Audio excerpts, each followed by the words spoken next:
Emprendimiento en Psicología, episodio 55.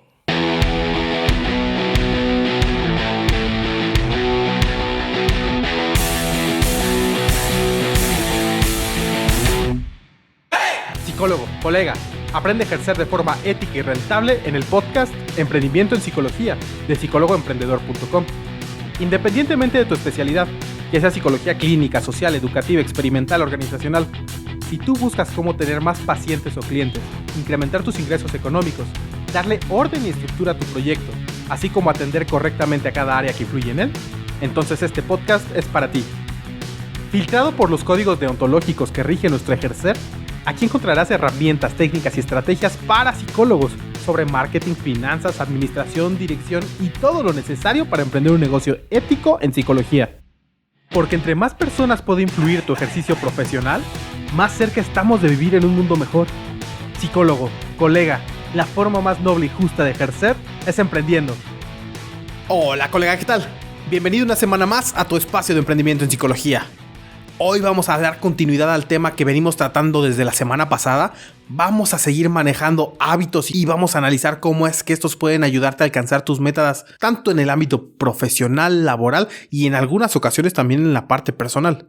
Ya vimos el episodio anterior, gran parte de cómo es que te pueden ayudar algunas características para poder implementarlas de manera más sencilla y sobre todo más eficiente, como el tratar de establecer metas pequeñas y continuas. Analizamos también que los hábitos que ya traemos programados pueden ser tanto positivos como negativos en cuanto a qué tanto favorece la consecución de algunos objetivos tuyos, pueden acercarte o alejarte. Muchos cambios pequeños pueden aparentemente no ser tan dañinos o no afectar tanto a tu desempeño. También vimos lo importante que resulta enfocarte en el proceso para poder alcanzar lo que tú quieres, en contraste con poner el foco en el cambio de comportamiento per se. También analizamos lo que significa el cambiar tu sistema de creencias, enfocarse más bien en la persona en la que te quieres convertir en lugar de enfocarse en lo que quieres cambiar. También vimos que existen 3 niveles o 3 capas de cambio de conducta, que son el sistema de creencias, la identidad como tal, los procesos y finalmente los resultados. Vimos de igual manera que cualquier hábito puede dividirse en un circuito de retroalimentación, el cual incluye 4 pasos esenciales, que es cuando se presenta una señal, un anhelo, una respuesta y finalmente la recompensa. Hablamos muy brevemente de las 4 leyes del cambio de conducta, que son hacerlo obvio, hacerlo atractivo, hacerlo sencillo y hacerlo satisfactorio. Ahí es precisamente en donde nos quedamos. Vamos a ahondar en cada una de ellas. Muy probablemente no nos dé tiempo de acabar todo. Estoy todavía debatiéndome si tratar de comprimirlo y compactarlo lo más posible para que en este episodio terminemos todo, o a lo mejor ahondar un poco más y hacer un tercer episodio para terminar finalmente la teoría de James Clear con respecto al desarrollo de hábitos para poder alcanzar tus metas. Ya lo vamos a ir viendo poco a poco, todavía no lo decido, vamos a ver qué tal se va desenvolviendo este episodio y sin desperdiciar más tiempo, vamos a lo que nos importa. Pues hoy por hoy sabemos que el cerebro humano es una máquina de hacer predicciones. Muchas de las acciones que toma son totalmente inconscientes, no tenemos ni idea de qué están sucediendo. Sin embargo, esto no exime que sea capaz de procesar cantidades de información tremendas y hacerlo de manera automática. De hecho, en un libro que me gusta mucho, que ya tiene unos cuantos años que leí, que se llama The Brain That Changes Itself, de Norman Deutsch, este libro habla sobre las conexiones neuronales que se presentan de una manera que no se tenía tan consciente hace hasta apenas unos, ¿qué será? 10, 15 años. Hablo de la neuroplasticidad y cómo es posible hacer nuevas reconexiones una vez que se creían perdidas.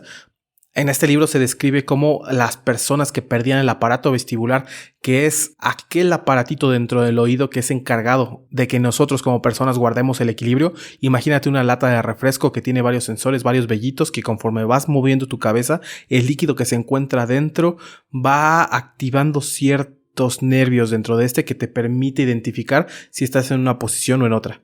Bueno, pues había personas que habían perdido esta habilidad y en el libro se analiza el caso de unas personas en donde de manera muy arcaica neurólogos desarrollaron un casco que tenía también 2 latas como de refresco con unos sensores y de ahí Estos mandaban cierta información a un paladar que era colocado sobre la lengua, el cual a través de pequeños estímulos eléctricos mandaba información al área del cerebro encargada de mantener este equilibrio. Pues bueno, aquí se dieron cuenta cómo el cerebro empezó a hacer reconexiones y empezó a hacer sustituciones en aquellas partes del cerebro, como decía, encargadas del equilibrio, fueron saltadas y la parte sensorial en la lengua empezaba a hacer las actividades y las tareas que le correspondían a otra área específica del cerebro para que en su momento las personas pudieran empezar a recuperar esa sensación que habían perdido del equilibrio. Pues bueno, en este mismo libro también se explica cómo algunas personas experimentaban para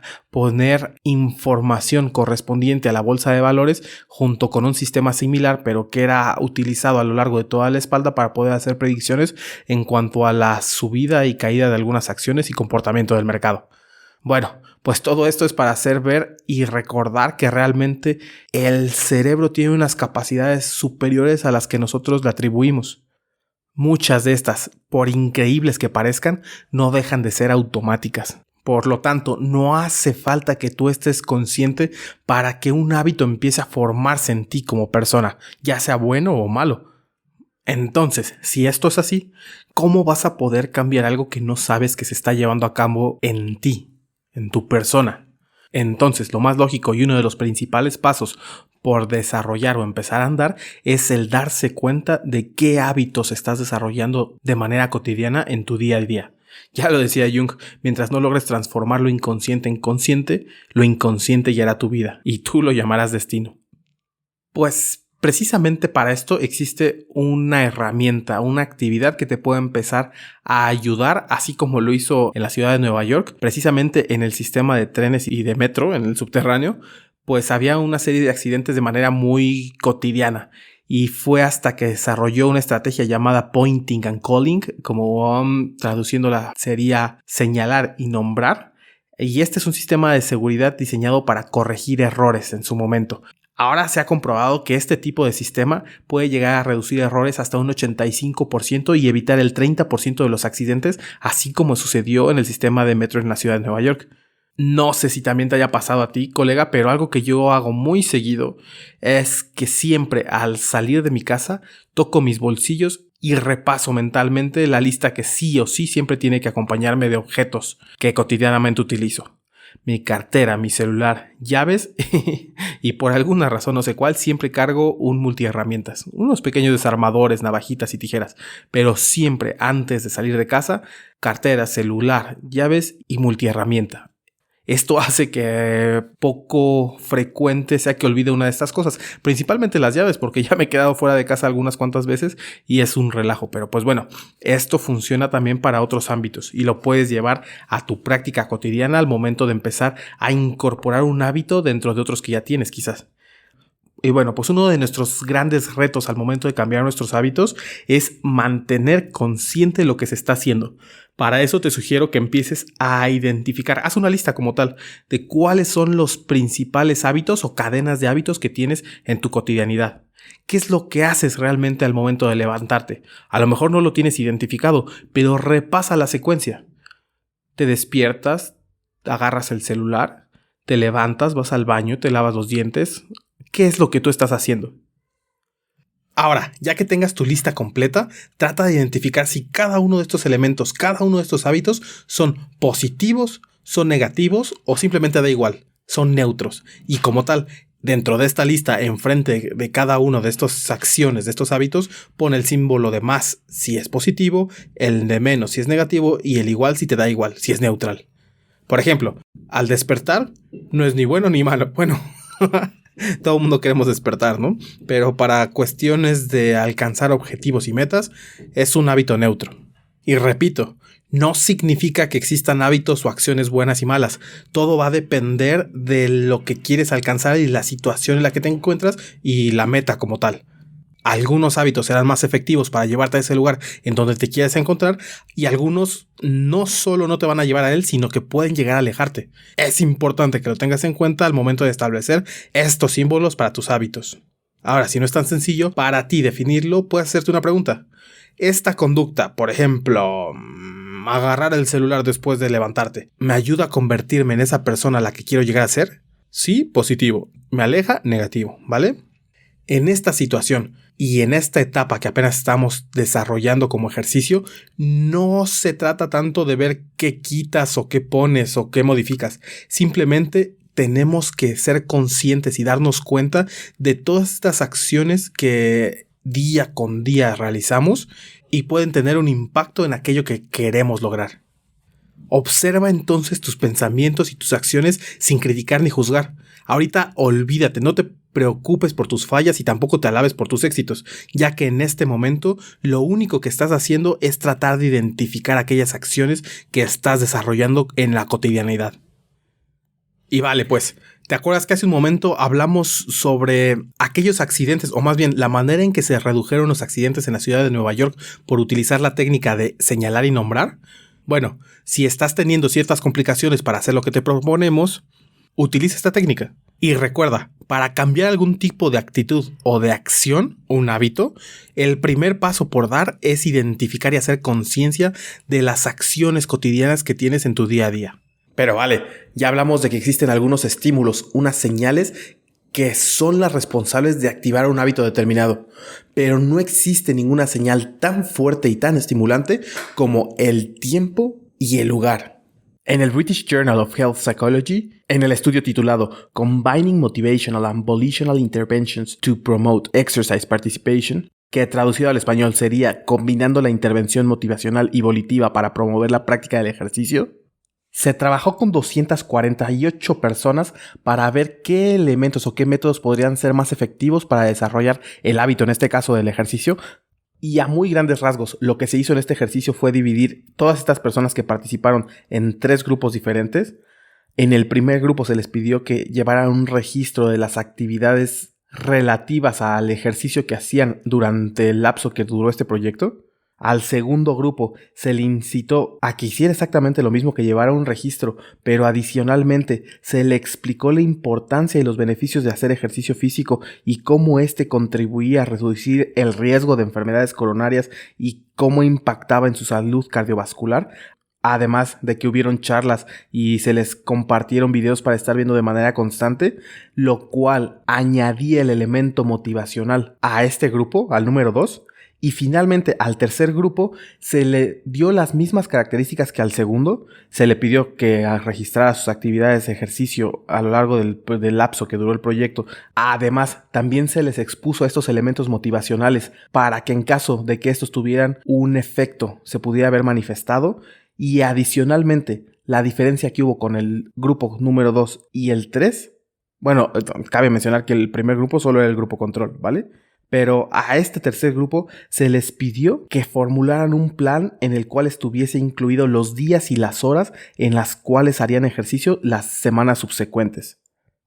Ahora, lo curioso de los resultados de este ejercicio, de este experimento, fue que no hubo una diferencia considerable entre el grupo 1 y 2 en cuanto al ejercicio que hacían a lo largo de lo que duró este proyecto, este estudio. Entre el 35 y 38% de las personas de estos dos grupos hicieron ejercicio por lo menos una vez a la semana. ¿Qué nos puede decir esto? Lo importante es ver que las cuestiones motivacionales no tienen prácticamente impacto a lo largo del tiempo con respecto a alcanzar un objetivo o desarrollar un hábito.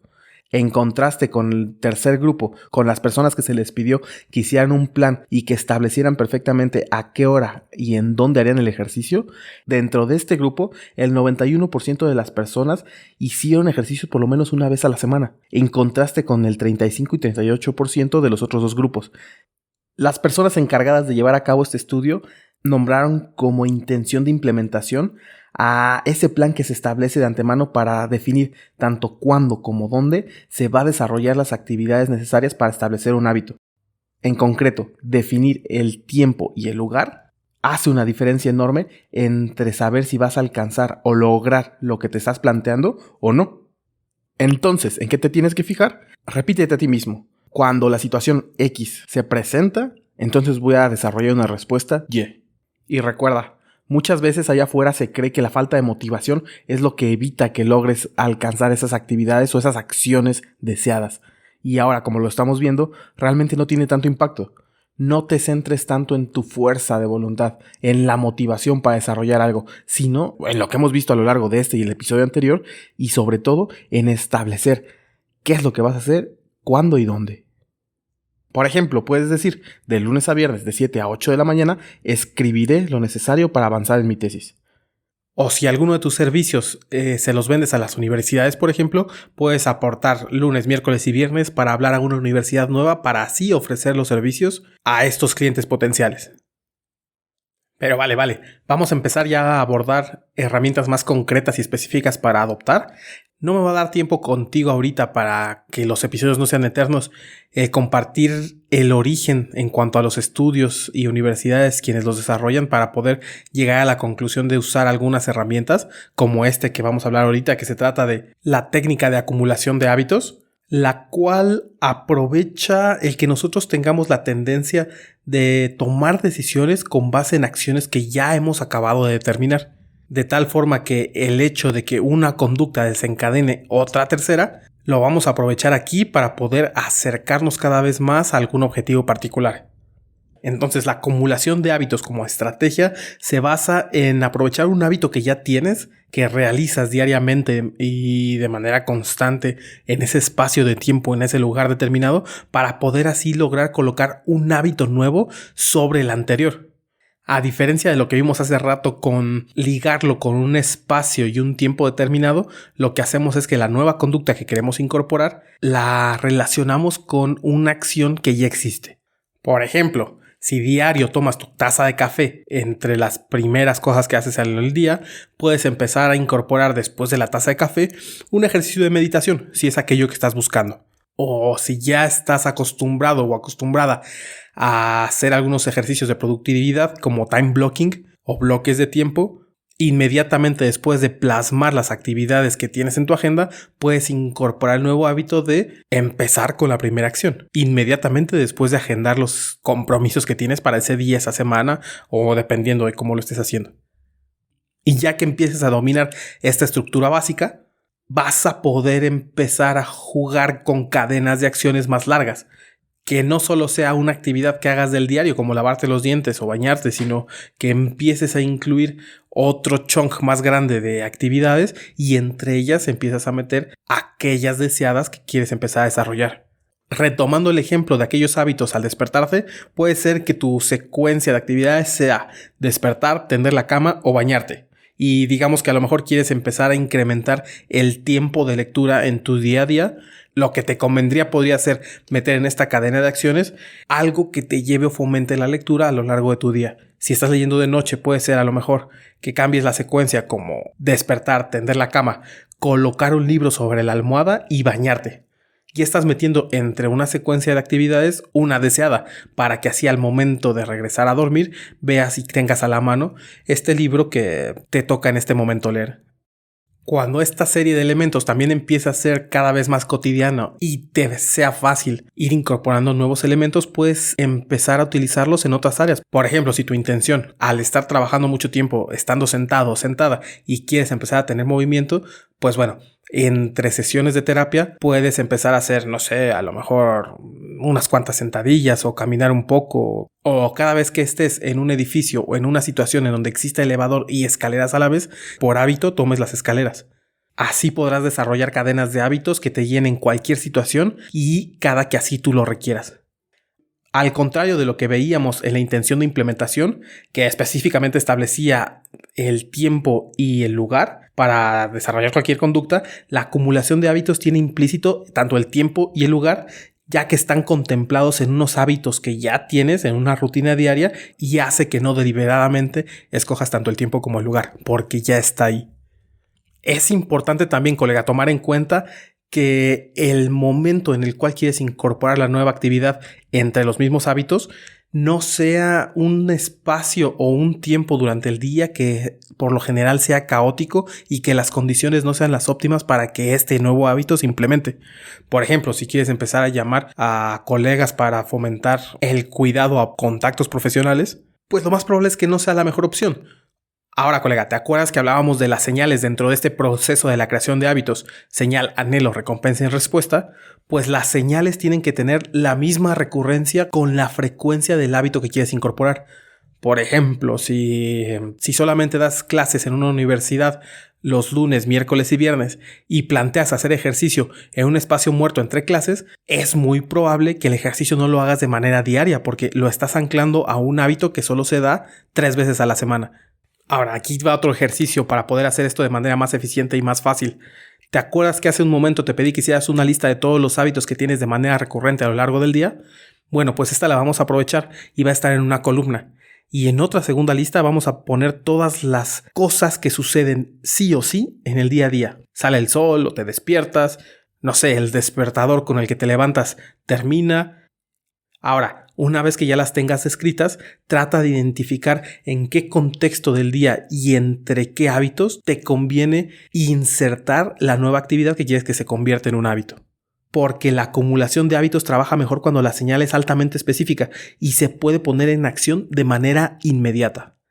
Ahora, la especificidad, qué tan detallado seas al momento de poner un tiempo para incorporar un hábito nuevo, es muy importante. Por ejemplo, si tu intención es hacer más ejercicio para tener más energía a lo largo del día y tu objetivo es hacer ejercicio antes de la cena, no existe un tiempo muy bien determinado para poder empezar a insertar esta acción que es el hacer ejercicio como tal. Entonces esta ambigüedad hace que sea poco probable que lo empieces a incorporar, a diferencia de que si dices, bueno, pues a las 8 de la mañana antes de irme a trabajar, iré a correr media hora al parque. Entre más vinculado esté un hábito a una señal muy específica, las posibilidades de que este quede arraigado van a incrementar considerablemente. Ahora, colega, es importante hacer énfasis en un mito o una creencia falsa que normalmente tenemos arraigada, y esta se basa en la importancia de tu poder volitivo, de tu fuerza de voluntad para poder alcanzar un hábito determinado. El autocontrol está sobrevalorado con respecto a la obtención o desarrollo de un hábito. Una característica o una situación que todavía tiene mayor injerencia en el desarrollo de hábitos nuevos es el ambiente. Este se considera como una mano invisible que puede llegar a moldear no cualquier tipo de comportamiento, pero sí muchos de los que tenemos. Cada hábito depende de su contexto.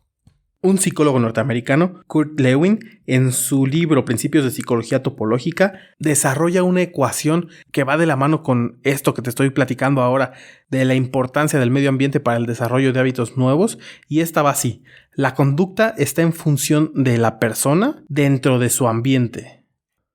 Ahora, sabemos que el cuerpo humano tiene en promedio alrededor de 11 millones de receptores sensoriales. De esos 11 millones, aproximadamente 10 millones de estos están dedicados al procesamiento de estímulos visuales. Hay incluso especialistas en este tema que estiman que alrededor de la mitad de los recursos utilizados por el cerebro están dirigidos a esta área, a la área visual. Por lo tanto, no es de extrañarse que los estímulos visuales, sean el mayor catalizador de nuestro comportamiento. Esto no quiere decir que estés condenado y determinado por el ambiente que te rodea, que sí, te influye, pero ahora que eres consciente de esto, son buenas noticias el saber que tú puedes influir en tu ambiente mismo para lograr algo que deseas. Ahora, esto también es una espada o un cuchillo de doble filo. Funciona para cosas tanto positivas como negativas de acuerdo a lo que quieres alcanzar. Sabemos que todos los hábitos se desencadenan a raíz de una señal y que somos proclives a notar señales que destacan sobre el resto.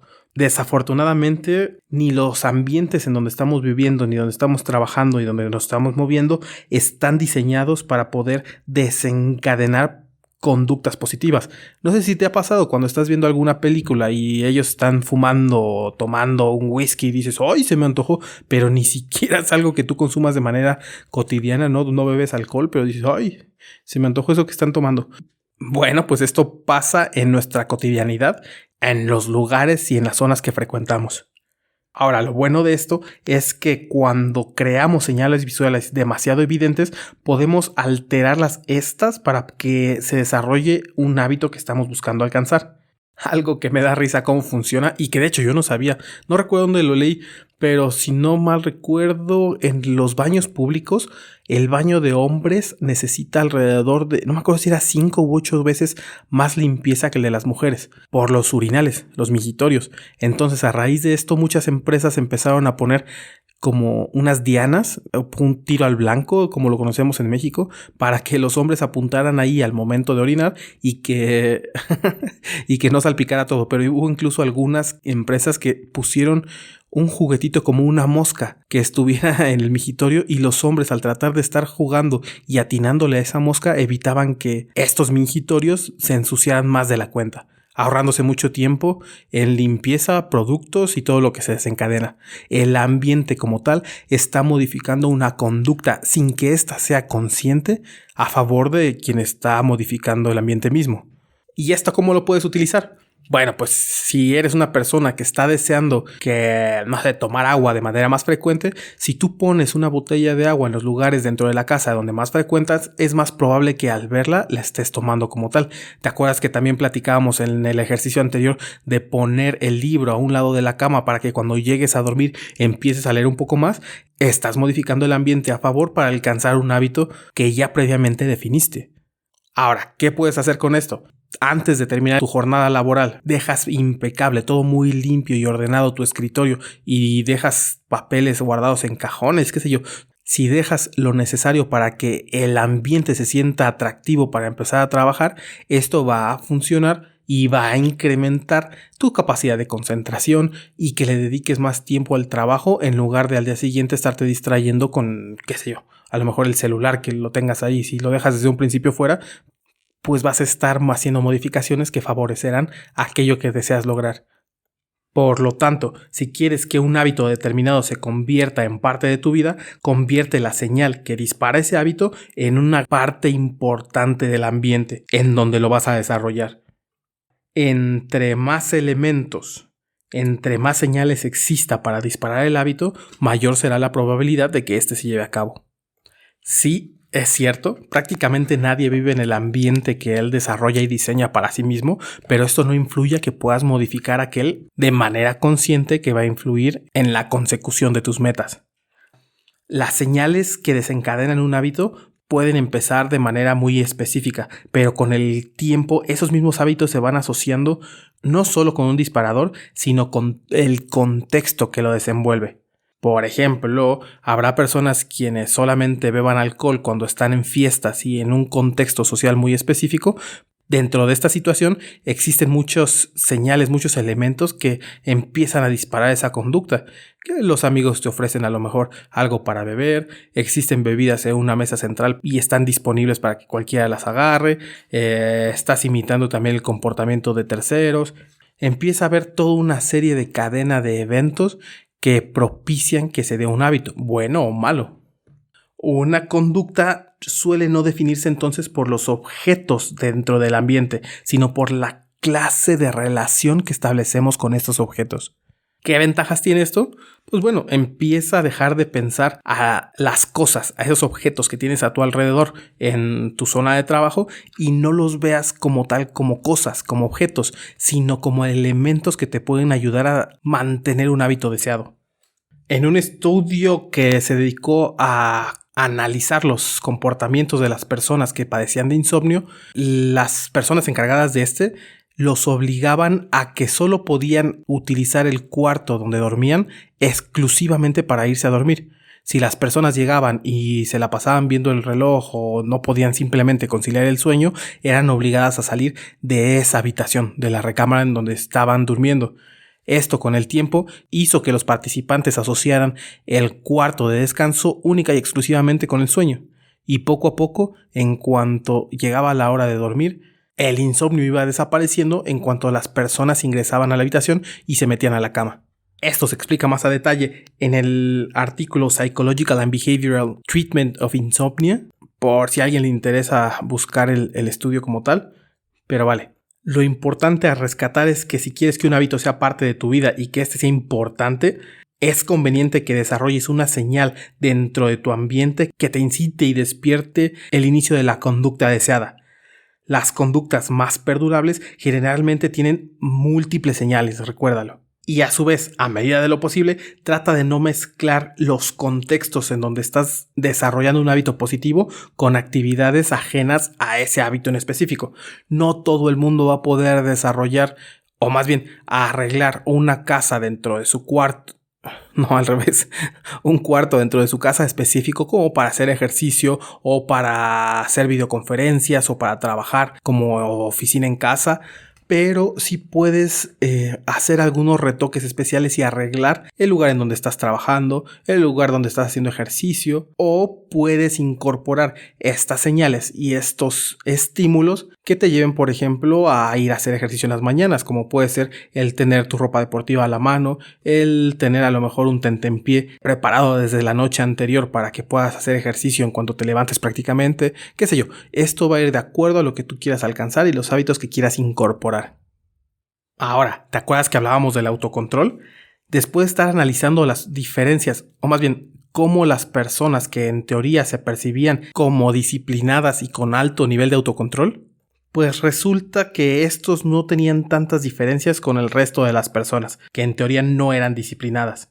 Lo que sí sucedió es que ellas, las personas con mayor autocontrol, eran mejores para estructurar su vida de tal forma que no requiriera fuerza de voluntad el desarrollo de actividades en su cotidianidad. Simplemente están expuestas a menos estímulos tentadores. Y resulta que es más fácil controlarse a sí mismo cuando no existe la necesidad para ejercer el autocontrol en la toma de decisiones de tu vida en el día a día. Y con esto no me refiero que no sea importante para tu vida en general el ser disciplinado o el tener cierto grado de autocontrol. No. A lo que me refiero es que en cuestión de hábitos es mucho más eficiente y efectivo cambiar o modificar el ambiente que ser una persona más disciplinada. Y ojo, los malos hábitos sobre todo suelen ser catalizadores de otras conductas que incrementan y refuerzan ese hábito que estás queriendo desaparecer. Empiezas a tomar una cerveza y ya no te empiezas a cuidar, entonces ya se te hace más sencillo a lo mejor empezar a comer cosas que no son tan saludables y como ya te diste un permiso, entonces es fácil volverte a dar un segundo en otra área y así eliminar un hábito puede llegar a ser un tanto complicado. Pero vale. Te recuerdo que hasta ahorita hemos visto las importancias de algunos elementos para generar nuevos hábitos. Sabemos y ya mencionamos que existen 4 grandes leyes de acuerdo a James Clear. Hoy vimos la primera, que se trata de hacer lo obvio, pero las otras 3 las vamos a ver en el siguiente episodio, que se trata de hacer las cosas atractivas para generar el hábito deseado, hacerlo sencillo y finalmente satisfactorio, que es la 4ª ley que nos comenta James Clear. Pero estos serán temas para una siguiente ocasión. Hasta aquí el episodio del día de hoy en el podcast Emprendimiento en Psicología de psicólogoemprendedor.com. Colega, si necesitas ayuda personalizada para encontrar una idea de negocio en psicología, para definir por dónde y cómo empezar, si quieres saber cuánto y cómo cobrar, cómo diferenciarte de la competencia, o si simplemente quieres incrementar tus ingresos económicos basándote en tu práctica profesional, ve a psicólogoemprendedor.com y entra al apartado de contactar. Pide informes sobre nuestro servicio de consultoría 100% personalizada. El próximo episodio terminaremos con la teoría de James Clear para desarrollar hábitos que favorezcan el desarrollo de nuestros proyectos. No te lo pierdas.